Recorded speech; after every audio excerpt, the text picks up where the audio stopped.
In this video, I'm going to reveal to you the worst niches and the worst strategies for growing your agency. I'm also going to reveal the best strategies and the best niches for growing your agency, and you will not be able to predict the answer. In typical Charlie Morgan fashion, I'm going to walk you through something that you've probably not heard before, a new strategy, a new way of thinking and strategizing for your company. This video is not intended to give you a piece of copy. It's not intended to give you a specific niche. It's intended to give you a tool for thought. It's not a shiny object, it's a way of thinking. And if you learn to think in this way and you can take your business and put it forward with this in mind, you will be way more successful. And I'm also going to answer a lot of questions here, like why are you not able to get clients? Why do you get no responses to your emails? Why is it saturated? I'm going to walk you through a model and I'm going to help you. Now, I've helped over at this point, nearly 650, almost 700 agency owners build, grow and scale their own companies. I'm very bloody good at it. And in that process, I've been able to observe a pattern of behavior that plagues pretty much every agency owner, you included. You will not be free of this. As of this video, you will be, and I'm really excited to share it with you. So my name's Charlie Morgan. I've built and scaled 2 companies, NorthFlow Consulting, agency, 7 figures, 100K a month, Imperium Acquisition, coaching consulting company, $500,000 a month. Without further ado, I'm going to walk you through how I see the world and how you can see it too. Let's get started. Children of the classroom. We're going to start this lesson with an image. Now, I made a video titled Why the Ecom Niche Sucks, or something to that effect. And I explained about 18 months ago, nearly 2 years ago now, why the ecom niche sucked. And I predicted something. I predicted that over the course of the next 1 to 2 years, I predicted this a couple of years ago, that people would leave the ecom niche and move towards the lead gen niches, probably 1 or 2 specific niches, which has happened. And then there would be a mass migration back. If you remember that video, if you're an OG Charlie Morgan fan, I appreciate that. But in case you didn't watch that video, let me catch you up to speed with human nature. Humans follow. We are herd animals by nature. And this diagram here tells you everything you need to know about why you might be struggling to grow your agency. Here we have a herd leader, a leader of the pack, someone who sets a trend or sets a trajectory or direction, and then we have the people who follow. This person here, I'm going to give you an example. I'm going to give you a concrete, tangible example, and this will massively help you understand why people are unsuccessful. I'm going to call this person Thomas, right? Thomas Gannett. Now, I like Thomas. I've made video on him before saying how cool he is, so I'm not trying to slant him here. But Thomas Gannett is a herd leader. And an example of where Thomas took people was the med spa niche. Now here's the thing. The med spa niche is dead. People in the med spa niche are really struggling right now because there's nearly more agencies than med spas. The reason behind this is because Thomas made a video on his agency and said he was in the med spa niche. Thomas didn't advocate for the med spa niche. He didn't tell people to get into the med spa niche. Thomas didn't realize it, but he created himself as a herd leader. And in doing so, the pack of subscribers and people who can't think for themselves thought, oh, if Thomas is doing it, then I shall. And this lack of critical thinking is one of the primary reasons as to why people are unsuccessful. This happens with lots of different things. So there's really 2 types of behavior. We've got MNM and MSM. And I'm going to give you 2 examples from Thomas Gannett. And I want to reiterate once again, Thomas hasn't done anything wrong, but Thomas has actually fallen prey to this. Another example is Thomas started a SaaS business recently, and now everyone seems to be starting SaaS businesses. Monkey see, monkey do. M&M, this stands for mass niche migration. MSM stands for mass stimuli migration. Where people can't think, they follow, and most people can't think. So what we need to understand is that as a market, as agency owners, we are like buffalo. And you can see this example in this diagram here. And I want you to imagine that buffalo migrate. That makes sense, right? You know how that works. So if you've got 2 sort of like, if there's a field here and another field here, and then there's a river in between these 2 fields, right? If there's loads of buffalo on this field here, as soon as this grass runs out, the buffalo will cross the river and they will go to the next field.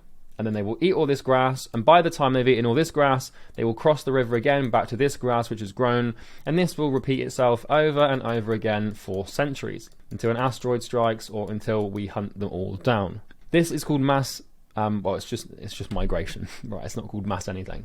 But this is how people behave in this online space, where we monkey see, monkey do things. Now, let me give you an example of why getting into the med spa niche was wrong. So Thomas blew up on YouTube, right? If you're familiar with Thomas Gannett, you probably are. He blew up on YouTube because he basically made some very, very clever videos on a certain type of person and a certain type of video at the beginning, right? Very good strategy, blah, blah, blah. Thomas had a reasonably successful agency. I believe at the time he had a couple of clients in the med spa niche. He didn't have a wildly successful agency. He wasn't making hundreds of thousands of dollars a month or anything like that. But he made a video and explained like how his agency works and stuff like that. Human nature denotes that we want the easy route. We don't want to be put through pain, and also we feel like there's safety in making decisions that other people have already made for us if we perceive them to be further ahead than we are. And so what happened about 6 months ago when Thomas was on the rise is there was a mass migration of these bison or buffaloes, whatever you want to call them. Wherever you've got the med spa niche here, and we have the e-com niche here. I predicted this about 2 years ago. Hardly anyone goes into e-com anymore, and everyone seems to go into med spas. The other one that everyone seems to be going into is real estate or chiropractors. Chiropractors, why? Joel Kaplan. Dental is the same thing. The problem with SMMA influencers, and I include myself in this, is when we say we are in a certain niche, other people get into that niche. And so Thomas created a problem for himself where he started a SaaS business in the med spa niche. Hundreds of thousands of people saw his progress and idea there. And even if 1% of that group of people thought they'd do the same thing, the market becomes saturated and flooded.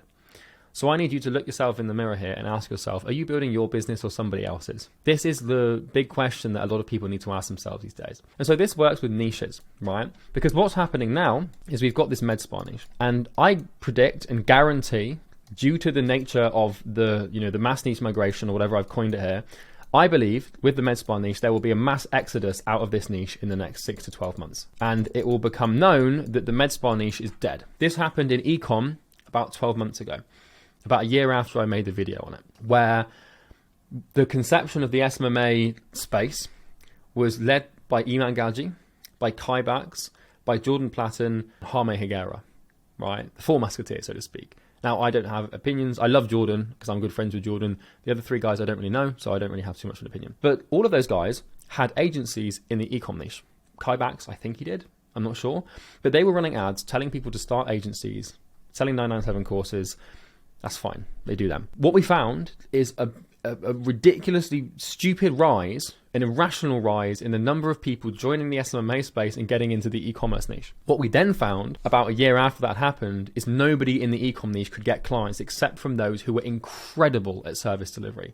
The advantage in the e-com space only came as a result of people being able to deliver services properly. E-com's very difficult, which is why most people struggled. And so 6 months ago, there was a mass exodus out of e-com into med spa, also into real estate. I'm not sure why the real estate exodus, the introduce, whatever it's called. I'm not sure why real estate became really popular, but nowadays I'm seeing three main niches that are going to experience the same problem, where we've had mass niche migration, irrationally so, with a big volume. The market will not be able to support all. I think the real estate market will be fine because the real estate market is massive, because there's millions and millions and millions of realtors. So I have no concern for the real estate niche. I think that will be fine.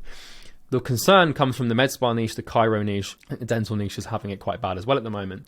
Also, the home improvement niche. So these Samuel Darby, for example, Thomas has done a lot of collaborations with people who run home improvement agencies, and as a result of that, lots of people have got into the home improvement niche, but purely for no other reason than the fact that they've seen one person be relatively successful and provide one ad. And so when it comes to niche selection, the single best strategy that I have found is to look at this thing.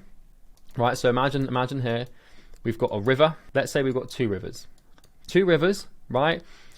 One field here, and we'll call this niche number 1. One field here, we'll call this niche number 2. One field here, we'll call this niche number 3. Another field here, and we'll call this niche number 4. Okay?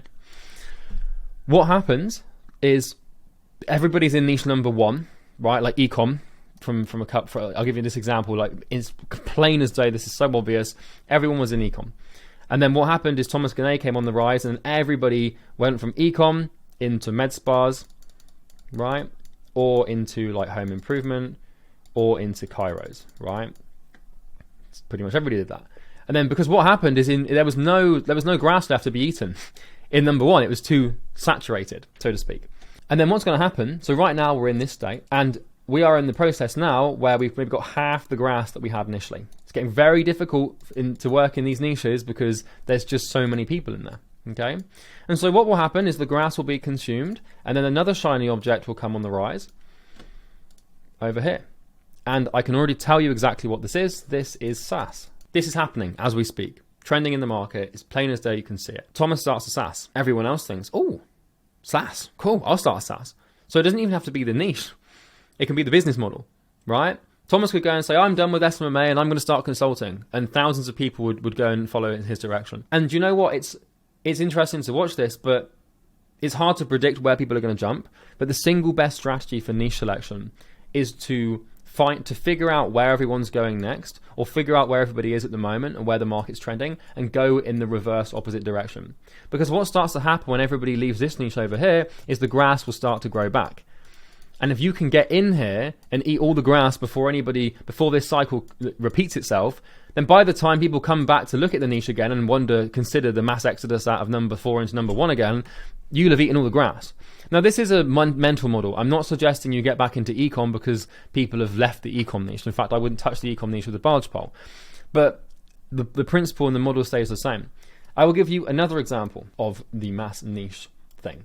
So this is mass stimulus migration. Hi, this is a cold call. Would you like to hang up now or give me 30 seconds and then decide? Mass stimulus migration.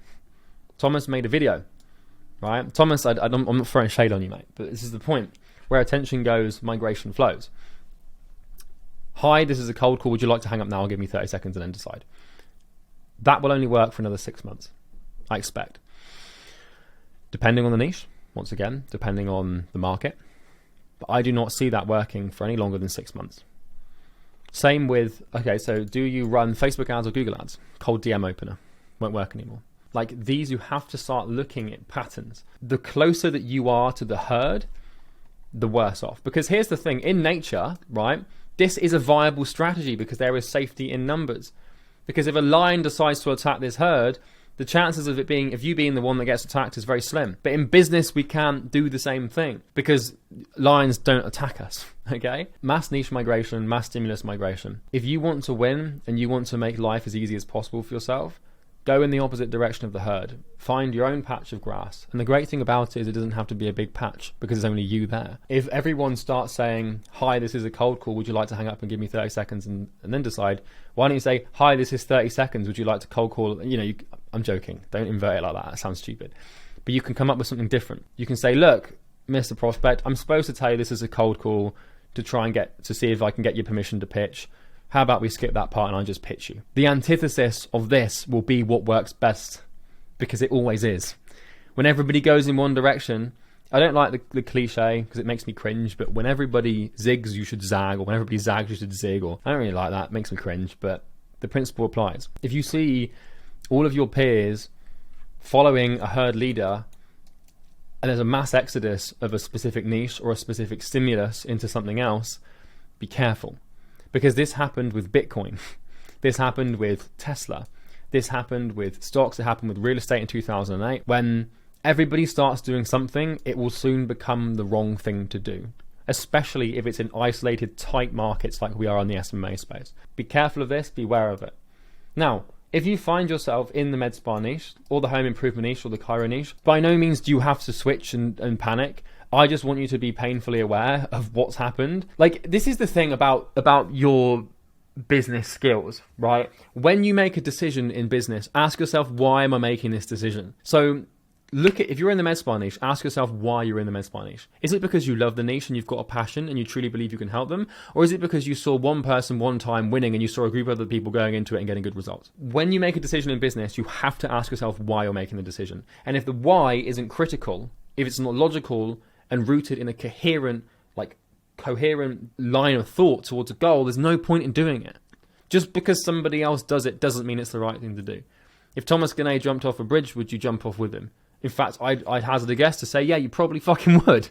A lot of people would. Probably not the bridge thing, but you get the point. And so I've been observing Thomas, and it's an interesting problem that he's got now, where he's trying to grow this SaaS business in the med spa niche, but he's created this problem for himself.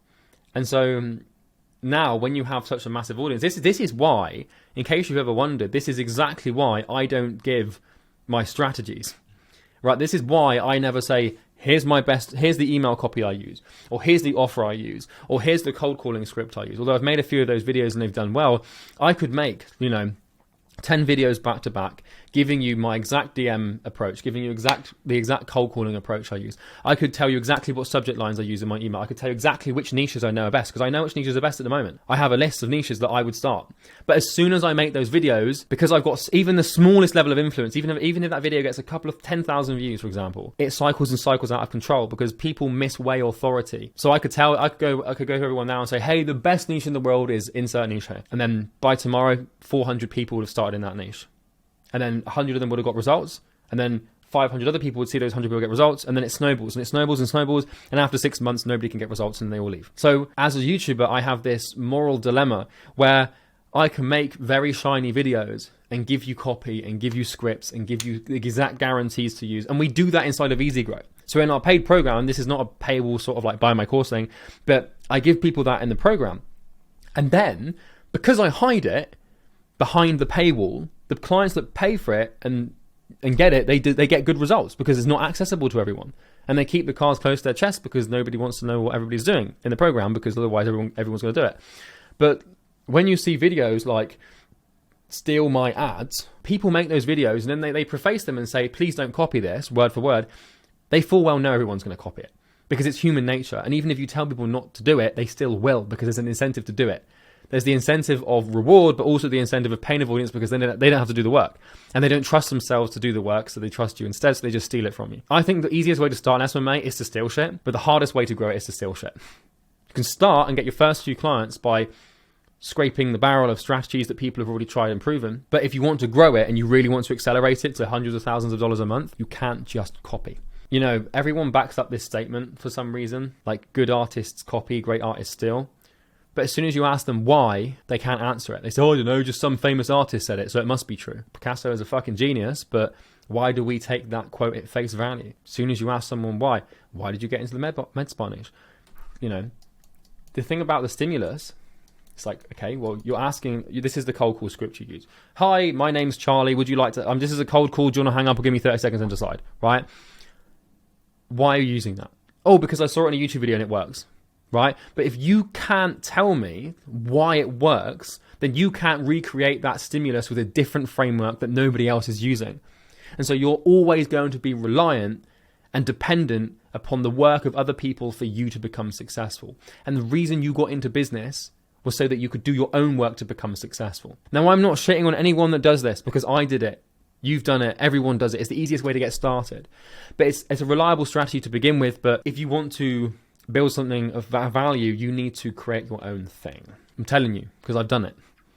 I'll give you another example was I made a video on how to deliver a paid per appointment offer, right? And we have this golden follow-up process that we use that teaches people how to follow up on their leads. 20,000 views, probably got hundreds of people using it. As soon as everyone starts using it, it kind of stops working. It dilutes down to the consumer in specific niches and it stops working. So you have to be cautious. Find things that work. By all means, copy them, but pull apart the frameworks and the principles that underpin them, because that is where the value lies. Because then you can start to build a mental lattice work, as Charlie Munger calls it, a lattice work of principles and ideas that work. And then once you've got those, you can pin them all together in your own unique way and create stuff like I have. Like you can create a whole program and build a multi-7-figure consulting company based on frameworks that you teach, like this one, for example. You need to learn how to think, not copy.